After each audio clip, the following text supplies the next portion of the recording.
Hi friends, recent టైమ్స్లో నన్ను ఒక వెయిట్ లాస్ ఎక్స్పర్ట్ అడిగిన క్వశ్చన్, ఈ హిప్నోసిస్ లేదా హిప్నోథెరపీ నేర్చుకోవడం ద్వారా మాకు వచ్చే ప్రత్యేకమైన అడ్వాంటేజ్ ఏంటి అని చెప్పి అడిగారు. దానికి నేను అడిగే స్ట్రైట్ క్వశ్చన్స్, మీ క్లయింట్కి ఓవర్ ఈటింగ్ అడిక్షన్ కానీ, షుగర్ అడిక్షన్ కానీ, లేదా జంక్ ఈటింగ్ అడిక్షన్ లాంటివి ఉంటే మీరు ఏ విధంగా వీటిని అడ్రస్ చేస్తున్నారని చెప్పేసి. దానికి వారు చెప్తున్న ఆన్సర్, మేము చాలా మోటివేట్ చేయడానికి ట్రై చేస్తున్నాం లేదా కౌన్సిల్ చేయడానికి ట్రై చేస్తున్నాం, కానీ అన్ని సిచ్యువేషన్స్లో అనుకున్న స్థాయిలో ఫలించట్లేదు. చాలా మంది డైట్ స్టార్ట్ చేసి కూడా డ్రాప్ అయ్యే వ్యక్తుల్ని మేము చూస్తున్నాము అని చెప్తున్నారు.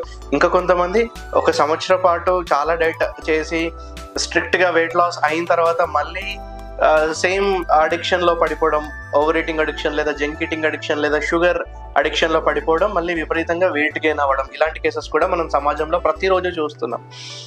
వీటిలో నుంచి పర్మనెంట్గా బయటికి రావాలంటే హిప్నోథెరపీ మాత్రమే చాలా అద్భుతంగా హెల్ప్ చేస్తుంది. కరెక్ట్గా డైట్ ఫాలో అవ్వడానికి లేదా ఈ అడిక్షన్స్లో నుంచి, ఓవర్ ఈటింగ్ అడిక్షన్స్లో నుంచి బయటికి రావడానికి హిప్నోథెరపీ అత్యద్భుతంగా పనిచేస్తున్న సూపర్ పవర్ అని చెప్పాలి. ఇలాంటి మరెన్నో హిప్నోసిస్ రిలేటెడ్ కంటెంట్ కంటిన్యూస్గా తెలుసుకోవడం కోసం stay tuned. Sasikiran signing off.